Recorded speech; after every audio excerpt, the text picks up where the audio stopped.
Jamie,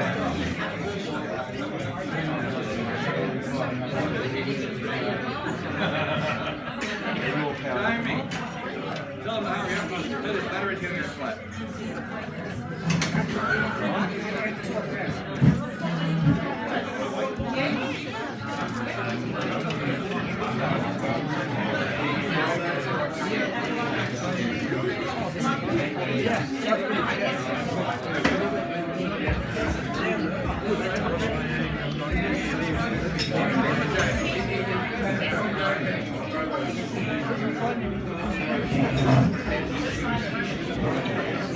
Okay, ladies and gentlemen, before we get going on desserts,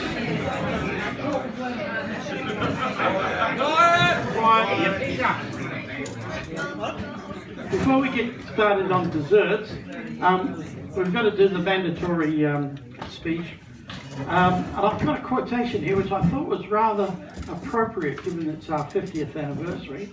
And this is actually a quote from the British Prime Minister in 1870 at the second annual meeting of the Royal Institute for the Advancement of Knowledge.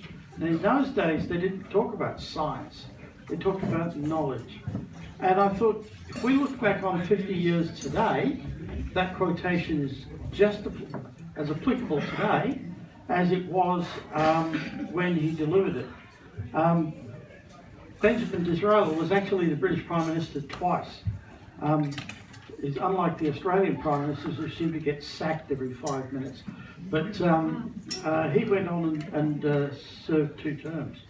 But the interesting thing was that he's saying the most important thing in the 50 years was not the politics and not all the wars that were going on at the time, but the actual advancements in science. And we've seen that in our society over the last 50 years. Now, although we've been hearing a lot about the Apollo program, our society started as the Frankston Astronomical Society, or the Astronomical Society of Frankston, in 1969. And I always say that the Americans very kindly decided to land on the moon in order to help us. That was where we first met.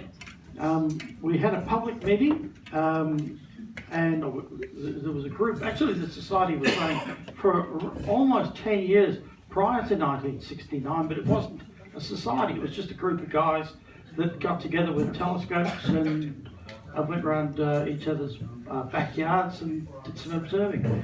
But we decided that, given that the landing on the moon was such a big event and was getting such publicity, that we'd actually try and form, we didn't know we were forming a society, but we decided that we would test the waters and see if anybody wanted to form an astronomical society. And the result was that we formed the Astronomical Society of Frankston. I don't know who actually produced the logo, but it came up fairly quick. It was me. We used the logo. Yeah, go back to the logo, and I'll tell you how I know it's me. It's got a little Easter egg in it. It's got the wrong. You got the wrong date, have it? No. When this was produced, there was a competition run across the society, and this was actually in the first year that I joined with Ros. And there's little Ros and Peter Penguin down at. So that's how I know that's the real deal. Very good. This is probably the earliest photograph I've got of people in the society, and we've got. I'll just point them out. That's them on the left, isn't it? Sorry? That's your wife on the left. That's a very young Mrs. Lowe. And that's a very young me. That's, and you can see that I had a different sort of beard in those days, and I certainly had a lot up here. That's Bruce Tregaskis, that's Steve Malone. I think that might have been Bruce's son, I'm not sure. The girl in the background just happened to be walking along the beach at the time. And this is Arthur Higginson, and the Arthur Higginson telescope is the Springfield scope that's down in the observatory, and we it's on a stand, but we don't have a plan as to what we're going to do it. And yes, this is my wife. Still is, I might add.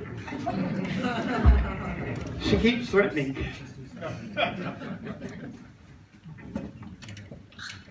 And the first thing we did was we started meeting, and we couldn't find any real locations.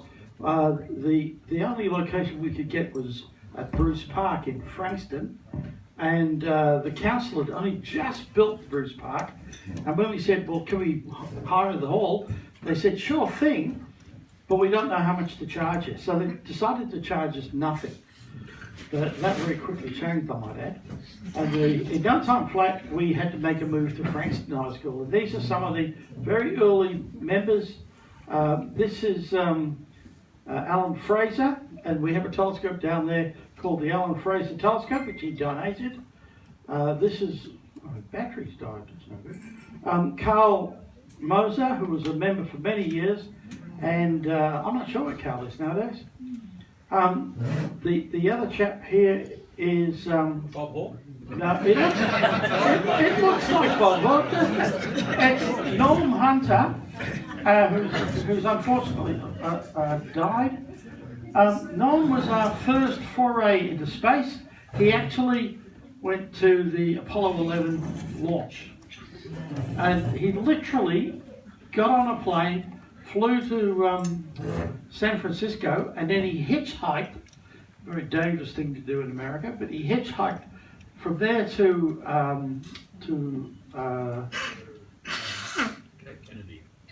no, he didn't go there. He went to Texas? Louisiana, I think. Anyway, he went into Central America, or Central North America, and probably got robbed. And so there he was, no money, stuck in the middle of America, and he got befriended by another amateur astronomer who was moving across, and they very kindly gave him a lift to Cape Kennedy. And so he got to see the actual launch, the only member that we had that actually saw the launch. And he came back with some interesting photos. He went off to the NASA in those days were not geared for tourists. And so he turned up at the I'm not sure it was Cape Kennedy, but he turned up at the NASA site and talked his way past the security and got in. And he then went on to give us a bit of an explanation of what he did. And they literally let him into the assembly building. And he's wandering around there, and the guys in there who are putting the whole lot together just gave him free run of the building. And he was saying how he could touch the rockets and go around and do all that sort of thing. So he was very lucky. Some of the meteorites that we have out the front here, Norm collected. He literally built himself a metal detector, and he went off around Australia to the various meteorite falls, and he came back with a whole bunch of meteorites which he donated. I'd have to say some of the meteorites might be meteor rocks, but he was quite excited about it. At this time we were also going around the schools. This is a scout group, and this is another one of our presidents, Steve Malone, and I can't remember who this guy was. And this was a big telescope in those days, a 4-inch Newtonian. This is one of our really younger amateurs, and I just put that up to show that it doesn't matter what age you are, you can still be an amateur astronomer. And then some people get this sort of fever for aperture and size, and sort of Dave went off and got Or overcompensation. pull this out of my ear. The problem with this thing is you can't. Yeah, you open the window, Dave. Oh, we're counting the studs in the roof line. I think that was before it went to New Zealand, wasn't it? Tassie. Tassie, yeah, before Tassie, that was when Brian spent. You lost Mike. I've lost the mic again, have I? try that. How's that? Got nothing coming through. How's that? No, nothing. I've got a green light. Yay, that's better. The battery always dies on this thing. Now, the Astronomical Society, one of the things about astronomical societies, we've seen lots of astronomical societies come and go, and they tend to just die. And the reason that they die is because the people that set them up, it's died again. We need a battery. The reason that they die invariably because you start a society or a club with some real enthusiasts, and they either lose interest, move on, and in some cases they die, but the club itself doesn't last. And we've had a lot in Victoria. The one cut shop on the We need more batteries. in the desk there. So you go in behind the glass inside In Victoria, we've seen, I don't know how many societies that have come and gone for that reason. But our society has kept going. And I'd have to say that I was giving a fair bit of thought to why is our society gone and stayed there. This thing is dying fast. Every time I turn it on, it goes. Anyone got a megaphone? Yeah, well, I can talk louder. You've got your battery, have you? Keep talking.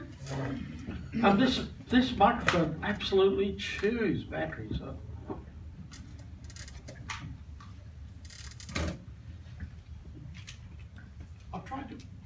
I've tried to understand why our society has kept going, whereas other ones have fallen by the wayside. And the latest one to fall by the wayside is the Bendigo Society, which appeared to get a good start, but for whatever reason they ultimately gave up the ghost and handed over to the ASP.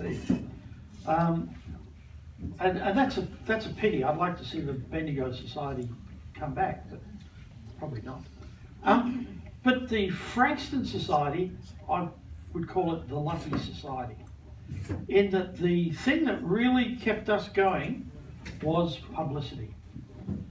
We had the publicity of the lunar launches. We had the publicity of all the missions that were around that, because the society was formed in '69, but there was activity going on 10 years prior to that. And the reason that was there was the first Sputnik was what, 57? And so there were people around at that time who were interested in astronomy. And while we didn't have the Frankston Society, there was a lot of activity going on. And there was a lot of publicity going on. And we were also fortunate that we had a heap of exhibitions. We had a heap of comets. I mean, that period, that 10-year period, we literally had a shower of comets. Really bright ones. And Greg can attest to some of the really bright comets that we had. And he used to go down to the beach at Bomb Beach and take pictures of it. We also had a nova in the Magellanic Cloud, plus the space program kept bringing up new events. So we got a lot of publicity from those events, and we were able to keep ourselves alive that way.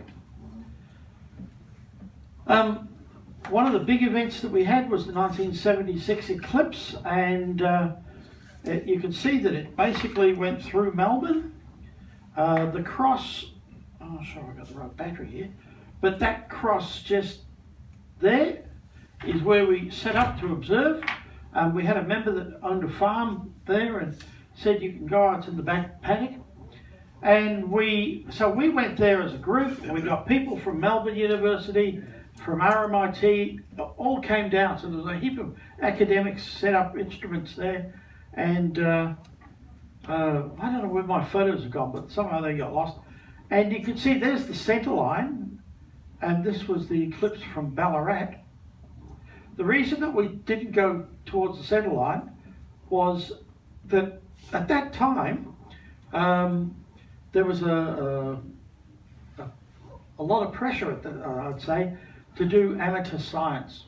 Amateur science has died, but at that time there was a lot of amateur science, and so there were conferences about how to observe the eclipse. And the best place to observe an eclipse, and I firmly believe this is still the case, is not on the centre line. Everybody likes to go to the centre line, which gives you a longest duration, but it doesn't show you all the things that you can see. If you go in that 70% line, you get to see the totality, but you also get to see the Bailey's beads, you get to see more of the prominences. There's more to see if you're not on the centre line. So we stayed away from the centre line. And again, we got a heap of publicity. These are some of our members. I'm not sure if people will remember, that's the Frankston Library. Nowadays they built a cinema on it. And the only astronomy you get there is space movies. And so we set up a couple of telescopes there. This chap here was a chap called Bob Potter, who was super keen on I think that was his telescope. So he was always going around telling everybody to watch the eclipse. And these two people were random members of the public. They were actually committee members of the society, but we chucked them in and said, you've got to be random members of the public for the photo. And there's the map of where the eclipse would go. And it was very, very successful. We got onto the television. Bob went on to Simon Townsend's Wonderworld. Who could remember Townsend's Wonderworld? Well, he got on there, and I went on to Don. What was it? The Don Lane Show. And the only thing that they complained about was that I had checkered pants, and the checkered pants interfered with the rasping on the television. And so when I was standing there, I didn't know I'm just standing there, but my trousers were going wolf for wolf. They were doing all sorts of patterns. Yeah, that was fun. And the funny story was that we went in there and of course the first thing they did was slap us in a chair and throw lots of makeup on us. Yeah. And in those days, television cameras were such that you had to have essentially white face. It didn't pick up colour all that well. So they put on the makeup, so we ended up looking like Gogglebox, you know, like the black and white minstrel show. And so we did our piece and off we went to go home. And on the way home we said, oh geez, I'm hungry, we'll go get a hamburger. And so we stopped at a fish and chip shop and went in, ordered the hamburger, and we noticed that the people behind the counter were giving us some funny looks. And I didn't click to it because I'm never under those things. And then when we came out, I said, I think they had a funny idea about us. But anyway, it was a good time. And we actually, in terms of the society, we actually made a lot of members. But the publicity got us a driver. This is Arthur Higginson's telescope in the dome. And that telescope is now down in the lower shed on a stand, and you can see it was a metal dome. It was take your life into your hands going into that dome, because there's a plinth there, but the floor is actually only just below the height. If you take that as a reference, the floor was down around here, but the plinth was down another 3 or 4 feet, and there was just a step in the dark. So if you took one step, you'd go crash. And unfortunately, I didn't do that. But Arthur had fallen down his step so many times. This is Bruce Tregaskis' son. That's Bruce there, and he built this little. Is it a 4-inch or 3-inch? I can't remember. Yeah, it could have been a 4-inch. He built that. And it's a Ponzi mount. For those of you that don't know what a Ponzi mount is, it means that you can track the stars, but this telescope doesn't have to drive around. This thing drives on a pivot. And I've got that at home, and I've kept it because I figured sooner or later, if we left it here, someone was going to throw it out. So I've got it protected at home, and we'll bring it back at some point. And that's probably the most travelled telescope in the world, I reckon, because Bruce's wife was an expert in Pacific cultures, and so that telescope was taken to I don't know how many islands around the Pacific. Plus it went to a whole bunch of solar eclipses, and I went to Western Australia with Bruce and looked at the eclipse there, and we went down to Tasmania with it to look at a angular eclipse, and so it was a mighty little instrument. Steve Malone, who was a president, he got into telescope making. At this time, you really couldn't buy telescopes; they were way too expensive, and so he got into telescope making, and he actually made a bit of money on that. It was quite successful. I won't go into the story about why the caravan was done, but the poor old Frankston Society had a lot of bad luck. We kept building observatories, and they either burnt down, got thrown out, or something like that, and we got sick and tired of building observatories. So Steve decided to build a caravan, and we used to take this scope around to the various parks. That's my little 8-inch Celestron, and we got ourselves known. And you could see the motto was astronomy on the move. And I think, Peter, were you involved in that? No, when I joined, the caravan already existed. I don't think it was being used much at that stage. Yeah, it didn't have a long life. I worked for Pilkington Glass, and by heck or trickery, we managed to get some money out of Pilkington, and we provided a whole pile of glass to Steve to build telescopes. I might add, we never got one telescope out of it, but he kept all the glass. And that's one of his machines. It's a bell-wing machine for making mirrors. Telescope making, and that's that Dob. Telescope making was very popular at that time because it was about the only way you could get a large instrument, unless you wanted to fork out heaps and heaps of dough. Nowadays, it's all, you just buy the telescope and away it goes, and you put your computer on it. It's all too easy. We were rather keen on trying to build an observatory, and Steve Malone was a bit of a politician. He was a businessman that I can't remember what business he was in. Anyway, he used to run a business, and he knew all the local politicians and that, and he managed to convince the local council that they should give us the money to build the Matthew Flinders Observatory, and that worked quite successfully. Unfortunately, just as the money was about to be handed over, there was an election, a state election, and the government lost the election. And the one thing you could say is, when the government changes, whoever won is against anything that the other side was for. So even though they had approved this and the money was being approved, I think Labor got in and they probably pulled the money. So we'd done all the work, got nowhere. And at that point we decided we'd better leave. And we went to the Peninsula College. This is the observatory at the, well, in those days the Frankston Teachers College. Nowadays it's Monash University. And this is Palmer, with the Palmer telescope, which is down in the observatory. He's a life member. This guy here is a bit of a funny character. Where are you, Bob? So this is Bob Heel, and he's still going on about why the government's hopeless. This is Sorry? He's a reject socialist. Oh, absolutely.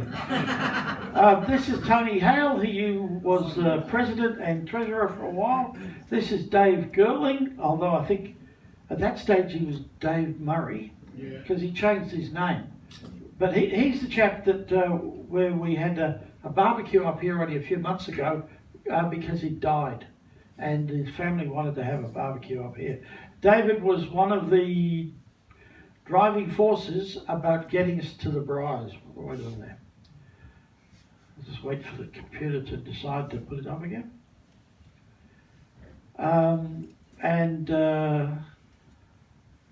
That's Arthur Higginson, and that's is that Don? Is that? It's done. Doesn't look. I'm seeing him from an angle. Don Leggett was the secretary, and that's the B.J. Smith. You often hear about the B.J. Smith telescope, and that's Bruce, and this is Steve Malone. And we put the instrument into a square observatory, which was that one, and it would have. This was unfortunately in the education department. Everything that's built has to be designed and built by the engineers, designers in the education department. They had no idea about observatories, and so they designed this building. And the roof, you can see the roof just there. The roof must have weighed about 4 tons. I don't know what they thought they were doing. And the only way that we could move it was to put a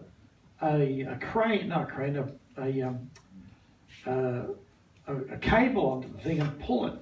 And the first thing they did when they put the cable on was they pulled the roof off the building.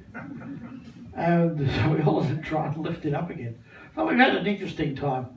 The B.J. Smith was in there for quite a few years, and I think I mentioned the other night I was demonstrating with the B.J. Smith when my future wife came along, and I basically met her. We've run 2 NASAs, the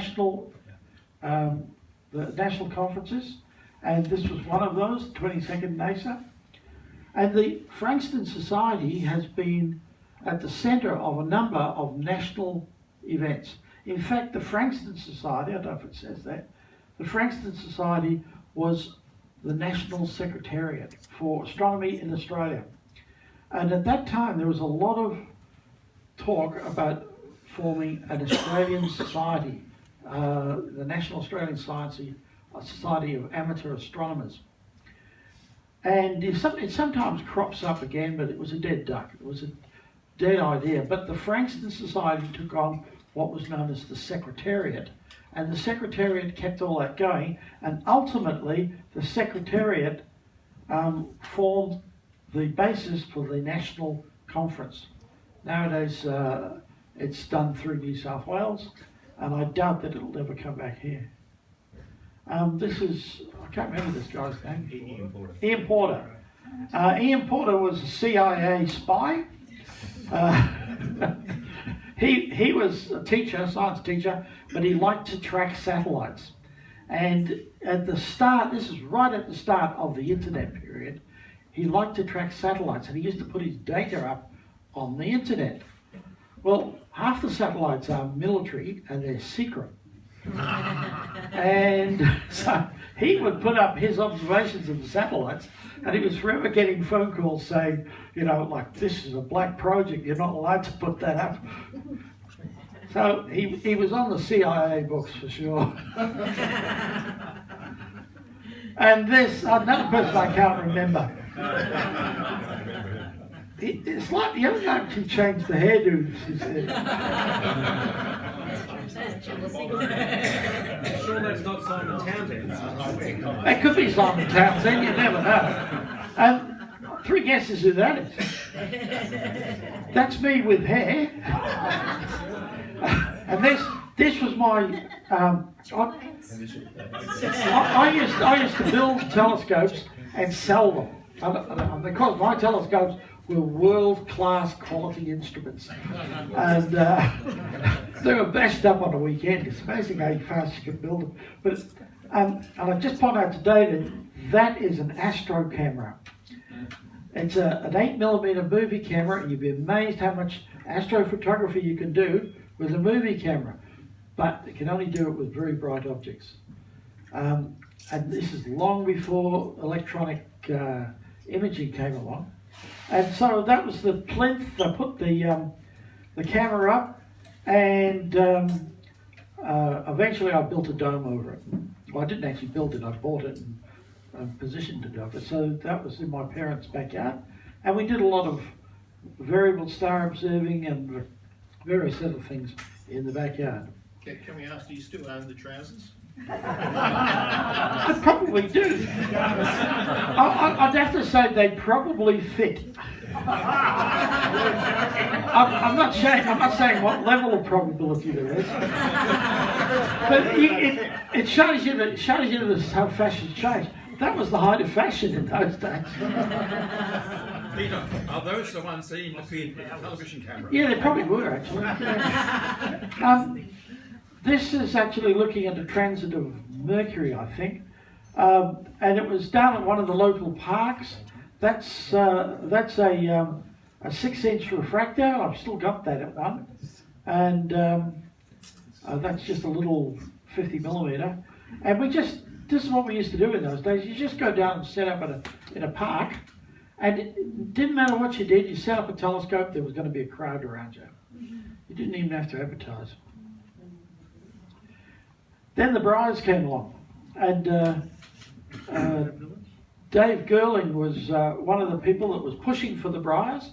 I'd have to say in the society at that time there was open warfare going on as to what direction are we going as a society. Some people wanted to go to the Cranbourne Gardens, some people wanted to stay in Frankston, and some people wanted to go to the Briars. The Briars won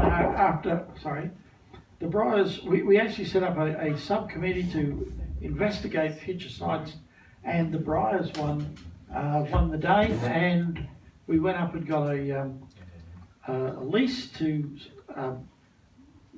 some of the land, and we put down a concrete slab, and that was our observing equipment, and so we just have these odd barbecues and picnics, much like today, but the facilities weren't quite up to the same standards.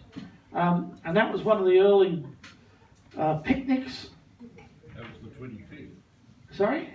That was the 25th anniversary, wasn't it? Oh, no, it wouldn't have been that. I'm not sure. But that was how we met. We'd go in the field and set up a barbecue or sometimes just an open fire in the field. And then Bob would bitch like mad because he reckoned we were destroying the seeing. And we'd say, it's 2 below and we've lit a fire. So if you want to see the stars really crisp, go to the other side of the park. And then, of course, we went to this type of facility, which is what we've got today. And this is a monstrous step forward, and I think this is the things that have held us in good stead. And we had members now that was astrophotography had taken off. I didn't get into the electronic photography because I couldn't afford the cameras, but I was still doing film photography. And if you want to get into a good argument with me, well, we can argue about whether film is better than electronic photography. Electronic photography has its limitations, as does film. But if you're looking for very high resolution, film can do it for you. And I don't recall who this chap was. He looked like that when I joined the society 3 years ago. Does he? Yeah. You put a bit of weight on, I think, Paul. And this is Tony Hale. This is at one of the schools. Notice the advanced audio-visual equipment. By this time, we'd actually got a little bit of money, and we decided we better buy a slide shed. So we had a set of slides of the planets and various other things. And I don't know where that slide projector went. It's probably one of Steve Malone's. And then, of course, we got one of Greg's monstrosities. But it's a beautiful instrument. And this was a shot for the newspapers. And what we said was, look, there's the navigator, there's the engine, and there's the brakes. Mind you, we walked into the shed, didn't we? Yeah. I think we did, yeah. And the amazing thing is that in that 50 years we have seen astronomy change so dramatically. Our understanding of the solar system has just blown us out of the water, and we're seeing things that at that time was no chance of seeing. If you'd asked people when the society was formed, we'll get pictures of Pluto, you know, they would have thought you bonkers. But we've got pictures showing eclipses of the planet with the moon, and nowadays with satellite shots, we're really starting to study the polar circulation, and this is what's affecting our weather today. As the polar circulation goes, these fronts form and they affect the south of Australia. So all these fronts that come up are really coming from the polar circulation. And I plug that quite a lot. People think I'm mad, but that's it. And then of course we've gone out into the Kuiper Belt and photographed Kuiper Belt objects. So astronomy today has really moved on. I'm not sure where amateur astronomy is going. I think it's become more a social activity rather than its original mode, which was more science-based. But I think the science has gone out of it now, and we're really into enjoying ourselves. So that's my brief history of the society. And if anyone's got any questions, I'm happy not to answer them. And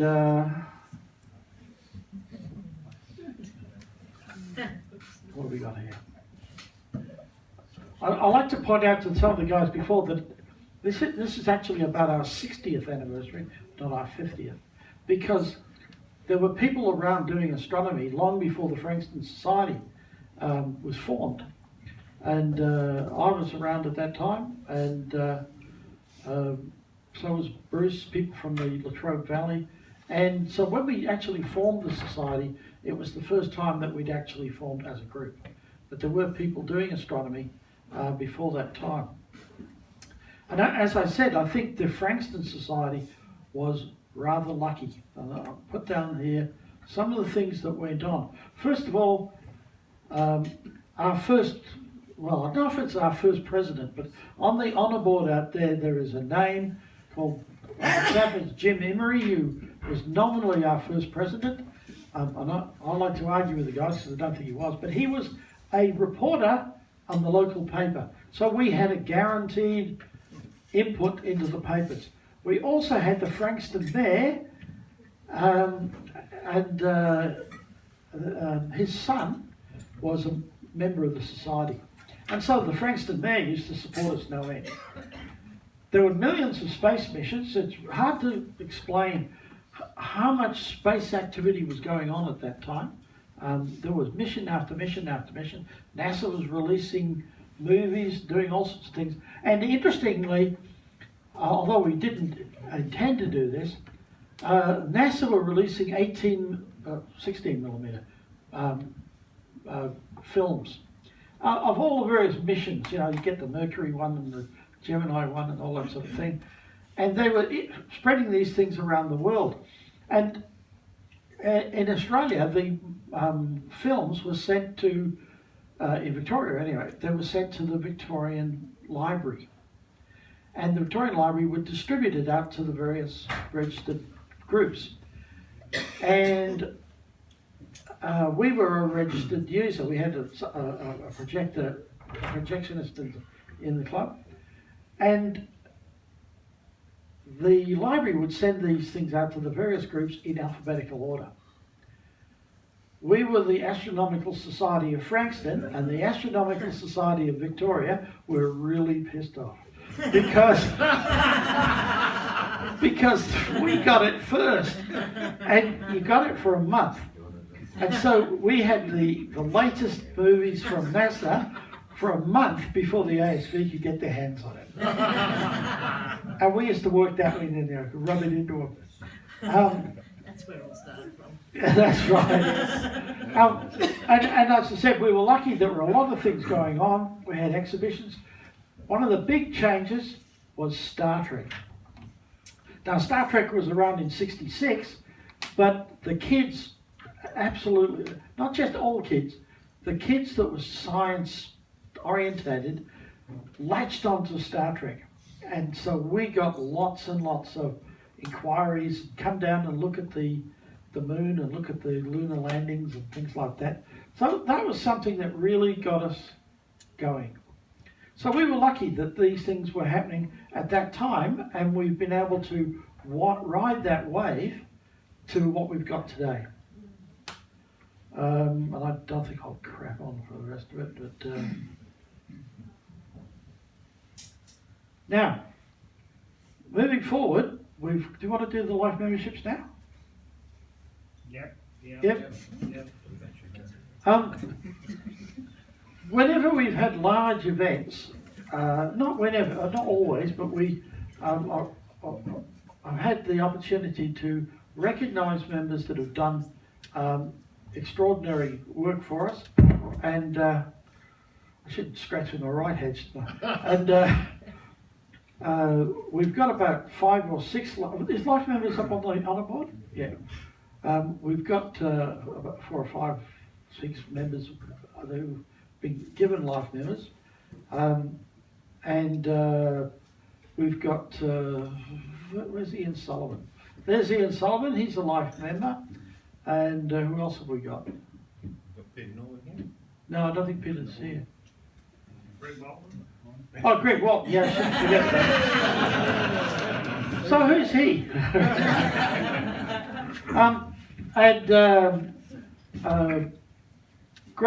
Greg's life membership came about because of the work that he did on the site.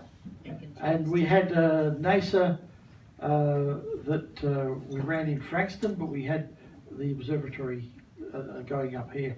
And so in recognition of the efforts that Greg had put in, we decided we should offer him a life membership. Don Driver, who I don't think is, not Don Driver, Don Leggett, who I don't think is here tonight. And Don Leggett was the person who worked with the council to get all the building permits to get this building put up. And this was a major advance, but it took several years. It must have taken about, I don't know, 3 or 4 years just to get the council to nod. Wow. The idea of a building for astronomy was just too much for them. And in the end we said, we're not putting up an observatory, we're putting up a storage shed. So we told them we were going to store telescopes. And once you said storage shed, no problem. But if you said observatory, particularly if you had a roll-off roof, the engineers at the council all started shivering. Now, what we're going to do today, now we've only ever done these sort of things at about 10-year intervals. There's no requirement for us to produce life memberships, but we do like to reward members that have gone beyond the call of duty to distinguish themselves. Now, I've got there that the life membership is not an achievement award. It's not like getting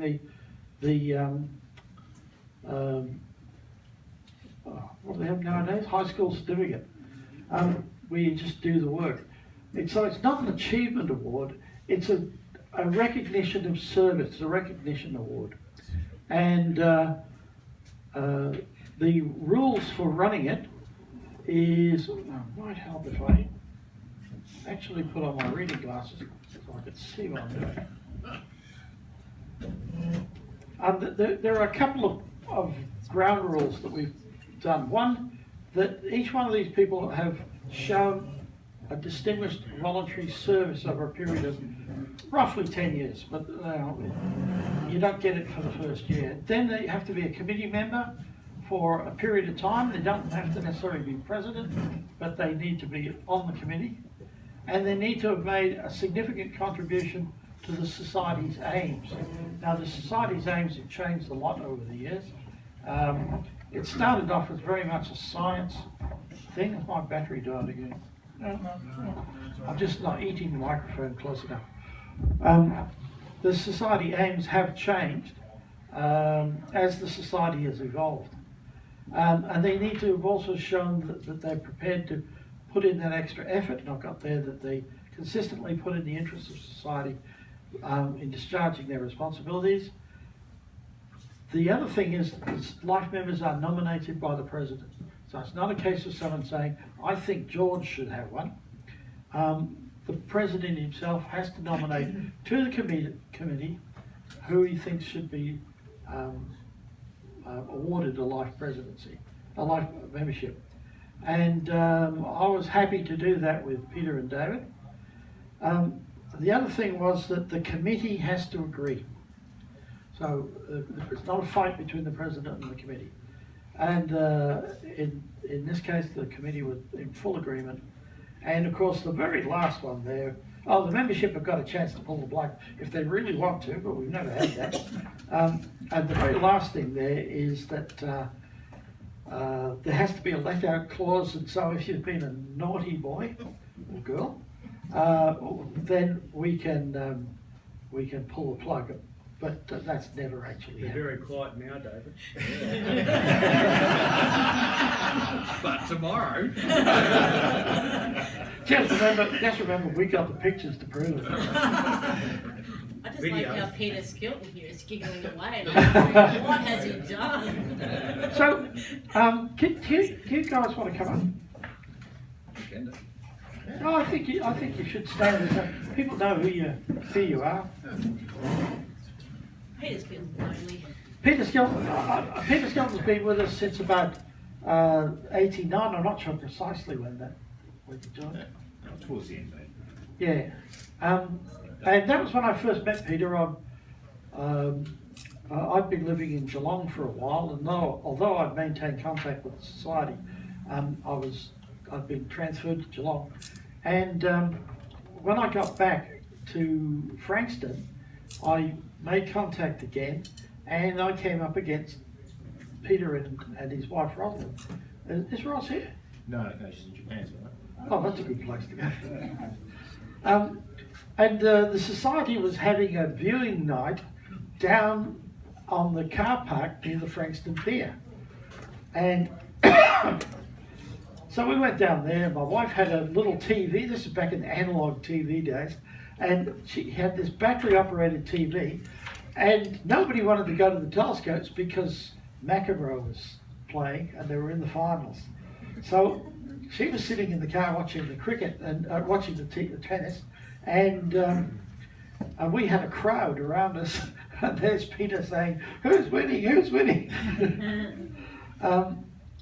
Now, Peter's principal interests were on the science side.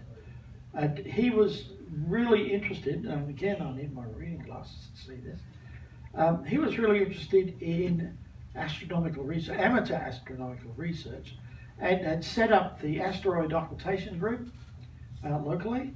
He'd also set up the lunar occultation group and the aurora observation group. And so if you see aurora, you ring Peter, and he might actually answer your phone.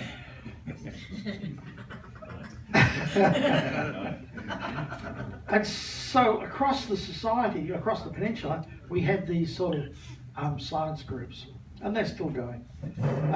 The other thing was that we'd also started doing formal observing nights for the schools and various other activities. And we, as I said, we set up the National Secretariat, which ran the National Convention, and later on the VASTROP came along, which is just the NASA in Victoria.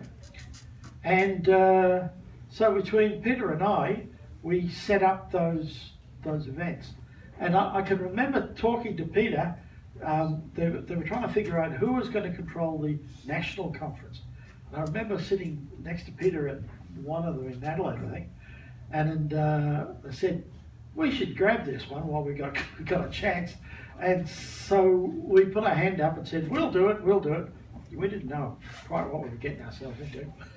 And the interesting thing was the ASV then put up their hand and said, we'll do it too, you'll have to stand aside. Well, they got told where to go. And so we ended up as the national conveners. And Peter's been in that role for a long time. Yeah. You must be getting old. Yeah. I don't really check answers. I was in fashion in those days. Never in fashion. So in that position, Peter's also been president. Don't know if he's had a go at treasurer. No, not true. I'm not sure we trust you with the money. But nowadays he's the secretary of the society. He's been in that role for God knows how long. And there was a change in the law several years back where the society had to change the way in which its internal structure worked. And so we had to have an association secretary as well as a society secretary. And Peter decided that maybe he could do both jobs since they were both secretarial jobs. So he's now the society secretary as well as the association secretary. So he represents the MPAS to the legal people. So we've got that. Oh, God, this is a good thing. Now David has got a bit of a checkered history. He turned up out of the blue one night because he'd heard that we gave free tea. Yep.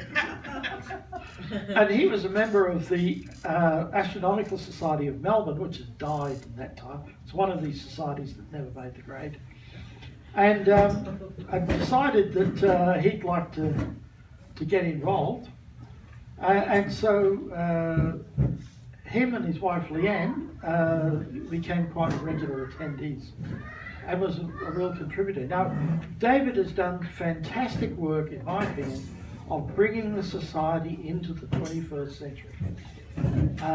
Prior to that, we were still an older society and we were not business orientated. We'd get people coming and they'd pay their money to join or come to the viewing nights, but we were not really profit orientated. And David took one look at us, shook his head and said, no, we have to make this thing a running business, which is what we've done. And to do that, we needed to put in a lot of control structures, and David very expertly did that. And as I said, he brought the society into the 21st century. As a result, our finances improved. We've been able to turn this from just a storage shed to a real meeting area, and we built the observatory. We were always saving for the observatory, and I was just waiting for someone to put up their hand and say, I'll build it, because I was never going to do it. So the money was just building up in the bank, but David came along and said, I can build it. And Greg very kindly did the heavy lifting for that.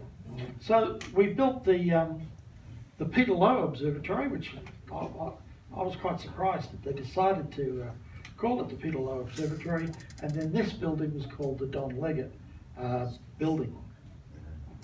Now the other thing that we've been running is these astrophotography workshops, and how many times have we done that? We've got a fifth, I think. Yeah. And at the time they said, we'll just run an astrophotography workshop for the local camera clubs. And I thought, yeah, that'll work for one Well, a lot time. of that was Paul's idea too, so make sure we acknowledge. Yeah, I don't know all but yeah, Paul was certainly a driver. It sort of came from where the Astronomical Society went to the camera clubs and pretty much just paid us a bottle of wine. And David, We saw a demand for it. We saw a demand for we it. saw a demand for it, and then I approached David to sort of say, look, why don't we bring him here? And that's when we had the first camera night. They only paid $15 a head. Now we have people who's prepared to pay $100 a head. Yep. And that's got to do with the reputation through speakers like Jamie Pole, Alex, Shani, David, myself. Yeah, we managed to and Greg. produce a good set of Absolutely, speakers, yeah. that's right. So, and it's all the principle of what you were saying with David's business savvy, that got us there. So the idea was there, but fully concurred, David polished it up, and it's because of David's hard work and the other presenters, and I have to add, all the volunteers for the Astronomical Society here that made that workshop what it is. So they're the people that are running it, but like most things, if we don't have the volunteers, which we're lucky that we have people like Elmore, so many people I can mention, it wouldn't be so successful. Yeah, I mean that's it represents the society what it stands for. That's something that I should have mentioned at the start, was that the societies that fell by the wayside were the ones that were relying on one or two members to do the whole lot. And we've been very fortunate that we've had a lot of volunteers who are prepared to put in the effort and do it not wanting the rewards. And I think that's something that And the workshop definitely illustrates that point. Right, so from that point on, as the president, I was happy to nominate these two guys as candidates for life membership, and the committee has agreed to do it. Now, when Ian Sullivan was put in as a life member, we didn't normally give gifts, but for Ian Sullivan, we decided we should have a recognition gift, or I don't know what you call it, a commemorative gift. And I'll turn that off. I hope it turns off. Yeah, was a commemorative gift. Now for Ian, we found a small company that made planetary models, and they are models that are floating inside alcohol, and the planet rotates in the disc. And so we got one of those. I think yours was Mars or something. Mars. And we said, right, we'll do the same thing. Unfortunately, there was a rush on moon models, and there was a rush on constellation models. I can't imagine what that rush was for, but you cannot buy a model of the moon anywhere on the planet today because NASA's taken the lot.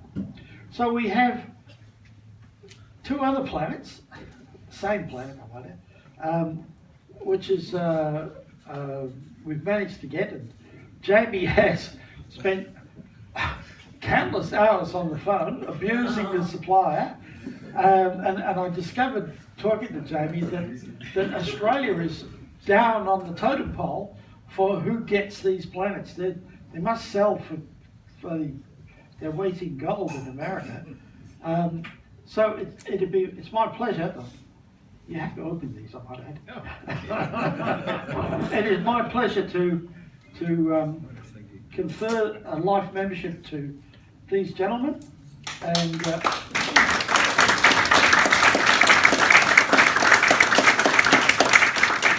you can't get a second life membership.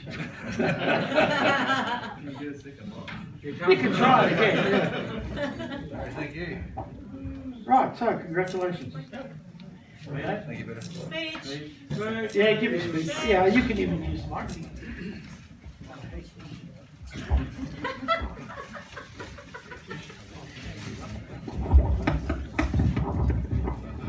Don't worry, I'll use my voice. You can all hear me at the back? What? Yeah.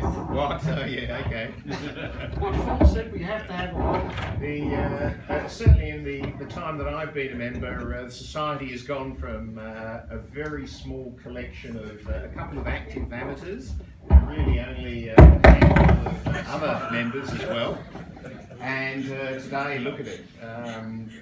We have over 300 members, and sometimes it almost gets up to 400, but goes up and down. We have a very active society, very certainly healthy social environments, such as the dinners like tonight as well. And it's a real pleasure to actually be a part of the society. I've also been actively involved with National Science Week right from the beginning, which is about 20 years ago. And MPAS was the very first society, astronomical society in all of Australia, to get on board with that, and certainly in Victoria by about 5 years it took before the next one. And our reputation nationally, and especially in Canberra, is second to none. Right? They sort of consider us up in the same league as professional societies. So congratulations to everyone, and to actually get there, it's a team effort. As you see with all the school nights that we do and the public nights, and that's what I particularly like about the society, the dedication to inspiring the next generation.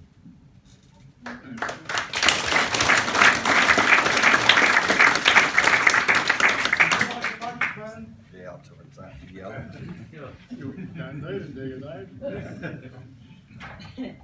Yeah. You can tell who the technical guy is. Alright, yeah, thanks again for that. I put a post up on Facebook today congratulating the Society on the 50th year, and said that basically my enjoyment mostly out of the Society is educating, doing the school groups and doing the public nights, and showing, especially showing the kids astronomy and the education. And my boys are both fairly active down here too, so they enjoy it. And I just think how long if we keep that core thing going for the next 50 years and keep things kind of as they are now, not trying to get too big, not trying to form sections and so on. If we just keep it nice and social like we are now, I think the Society's got a great future. There's a lot of people coming through now that will hopefully keep the Society going for the next 50 years. So it's a matter of fostering those people and keeping the hobby alive.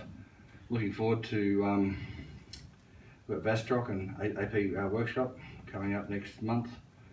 I'm looking forward to that. That'll be another big event for the Society, and yeah, it's all been good. It's been a good joy being in the Society, and that's it. Thank you.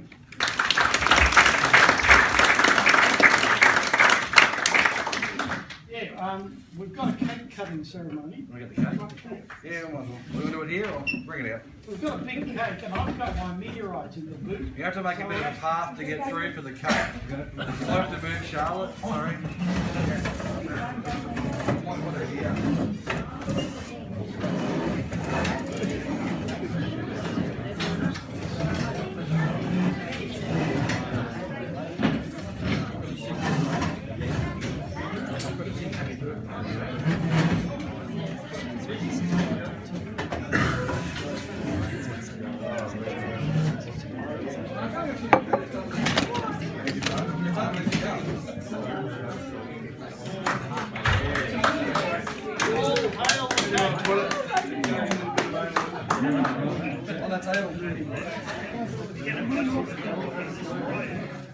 You think happy birthday, Peter? Oh, what should do that? Anything that we can send to the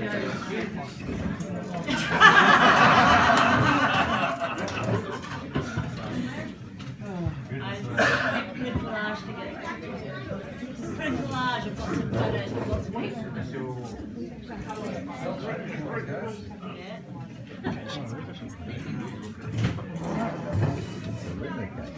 They reckon we'll do a happy birthday? Yeah. Oh, here we go. Happy birthday to you. Happy birthday to you. Happy birthday, dear MPAS. Happy birthday to you. Hip hooray! Hip hooray! Hip hooray! One for the magpies, you pip.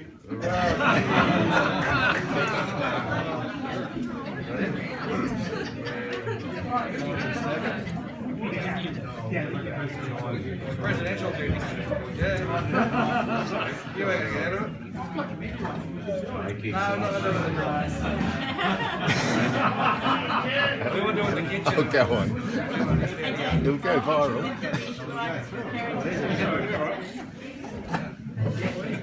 From one mug to another. Where's your mug? I'll get you a red. That was close by. It's working.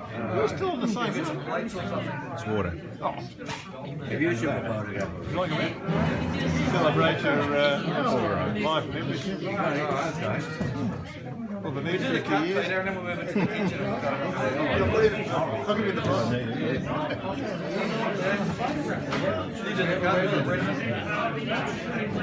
Yeah, right, Peter. You can do the cut there, you hold the right.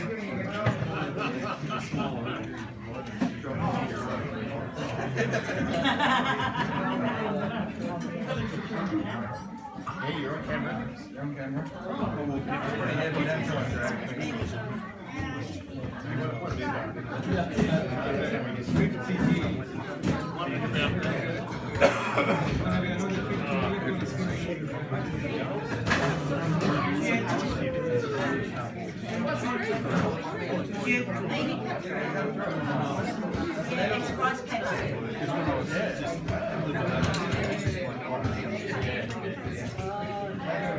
Kevin, you want to Jane? I'll give you a red.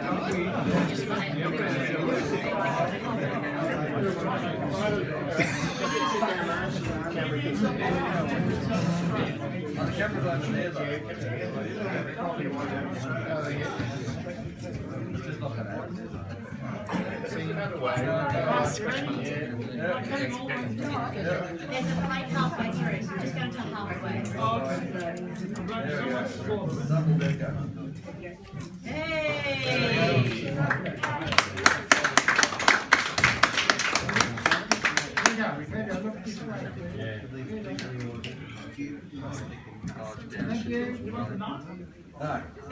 Yep.